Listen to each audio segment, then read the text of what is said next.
अस्सलाम वालेकुम दोस्तों, खैर मकदम करता हूँ आपके अपने चैनल इसरा क्रिएटर्स में। दोस्तों, आपको एक बात बताना चाहता हूँ, इस व्लॉग को हमने 3 हिस्सों में शूट किया है। तो व्लॉग का फर्स्ट पार्ट हमने दोस्तों अपलोड कर दिया है और आज हम सेकंड पार्ट अपलोड करेंगे। दोस्तों, इस प्लेटफॉर्म को फर्स्ट टाइम मैं यूज़ कर रहा हूँ। थोड़ा सा बात करने में वगैरह दिक्कत आ रही है दोस्तों। धीरे धीरे दोस्तों आपको इम्प्रूवमेंट दिखाई देगी।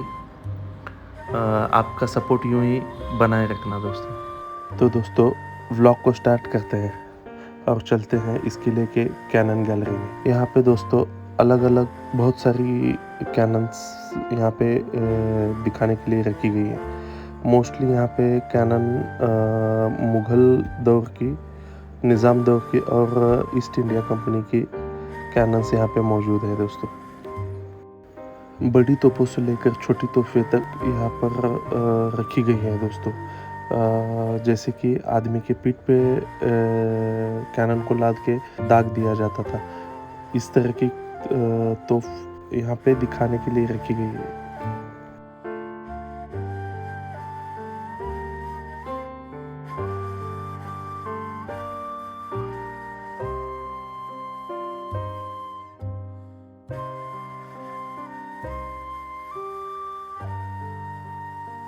जैसे कि ये तोप दोस्तों सिपाहियों के पीठ पे लाद के इसमें बारूद डाल के ये तोहफे निशाने पे दाग दिए जाते थे। इन कैनन्स को निज़ाम दौर में बनाया गया है।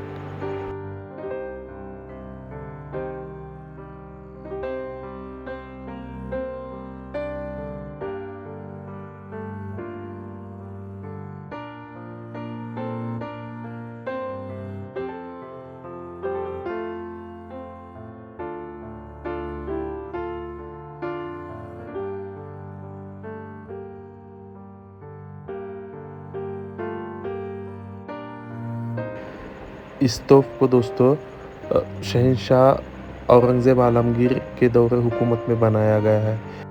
निशाने के तौर पर इस तोप के ऊपर उनकी मोहर भी मौजूद है दोस्तों।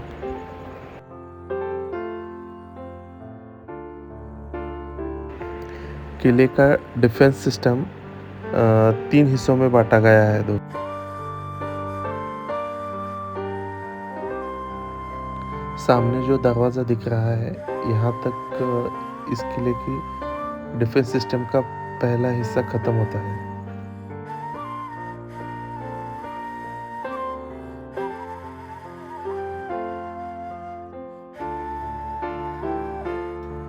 इस जगह पर राजा भिल्लम के दौरे हुकूमत में यहाँ पे एक मंदिर हुआ करता था, जो अभी खंडरात में बदल चुकी है। कितने बादशाहों और राजा महाराजाओं ने इस किले पर हुकूमत की और फना हो गए, मगर किला आज भी उसी मजबूती के साथ खड़ा अपनी दास्तां बयां कर रहा है। इस दरवाजे के अंदर जाते ही किले का दूसरा हिस्सा मतलब डिफेंस सिस्टम का दूसरा हिस्सा यहाँ से शुरू होता है। दुश्मनों को चकमा देने के लिए दूसरे हिस्से में बड़े बड़े दरवाज़ों का निर्माण किया गया है, ताकि रास्ते के लिए दुश्मन कंफ्यूज हो।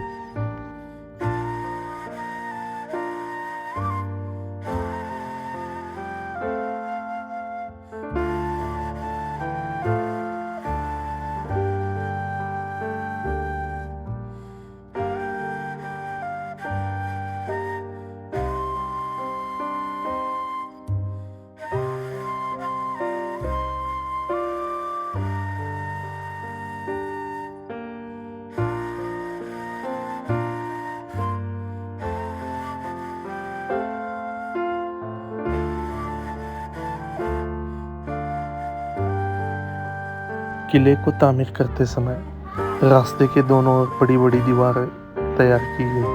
और दोस्तों यहाँ पे देखो, ये भगवान महावीर की मूर्ति भी शायद किले को तामीर करते समय बनाई गई होगी। इस जगह दोस्तों सिपाहियों का एक दस्ता रहता होगा उस ज़माने में। अभी इस किले पर रेनोवेशन का काम भी बहुत जोरों शोरों से चालू है।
इस दरवाज़े से अंदर जाते ही दोस्तों हमें चीनी महल दिखाई देगा।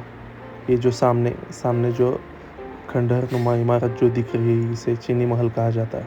यहाँ पे कुतुब वंश और गोलकुंडा किले के अंतिम शासक अबुल हसन तानाशाह को औरंगज़ेब आलमगीर रहमतुल्लाह अलैहि ने कैद कर इन्हें यहाँ पे रखा गया।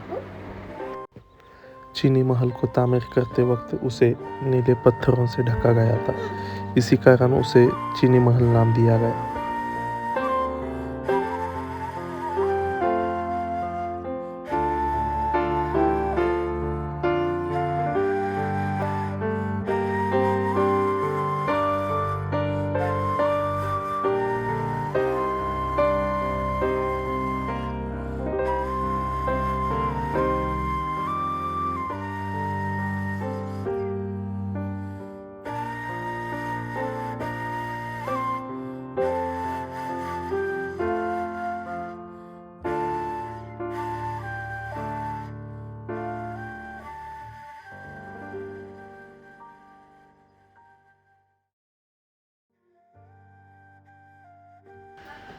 इस बुर्ज के ऊपर इस किले की सबसे बड़ी तोफ जो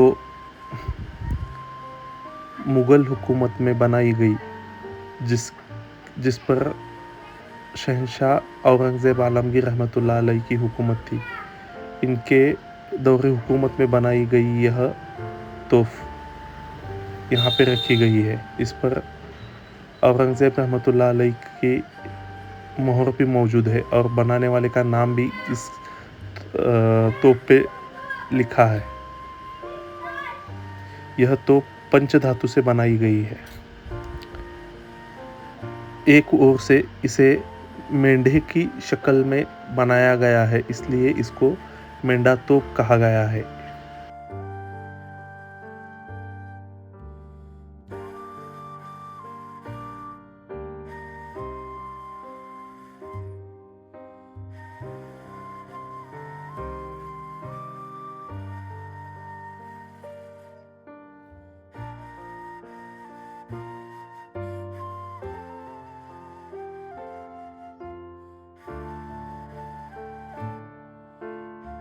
यहाँ से आगे इस किले का मेन हिस्सा शुरू होता है दोस्तों। ये जो सिकड़ा हुआ पुल आप जो देख रहे हैं, ये अभी बनाया गया है। पहले के ज़माने में ये बाजू से जो यहाँ पे आप जो देख रहे हैं रास्ता, यहाँ पे एक चमड़े का पुल हुआ करता था, जो दुश्मन के हमले के वक्त दूसरी ओर से खींच लिया जाता। इसी कारणवश किले का मेन हिस्सा हमेशा सुरक्षित रहता था। इस चमड़े के पुल के नीचे पहाड़ को काटकर 40 से 50 फीट गहरी खाई खोदी गई थी और इसमें सांप, बिच्छू, घड़ियालों और मगरमच्छ को छोड़ दिया गया था। इस कारणवश कोई दुश्मन इस खाई से हमला नहीं कर पाता।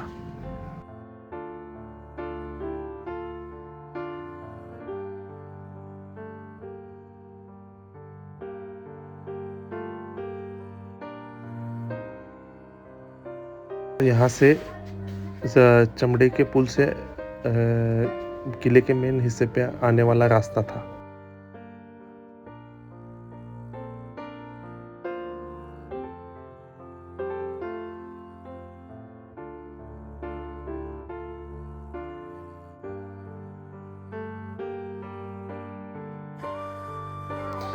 इसी के साथ दोस्तों इस व्लॉग को हम यहाँ पे ख़त्म करते हैं और इस व्लॉग के अगले पार्ट के लिए आप हमारे चैनल को सब्सक्राइब कीजिए। दोस्तों आपको वीडियो कैसी लगी ये कमेंट में हमें आप लिखिए और दोस्तों में ज़्यादा से ज़्यादा शेयर कीजिए। दोस्तों दुआ में याद रखना। अल्लाह हाफिज़।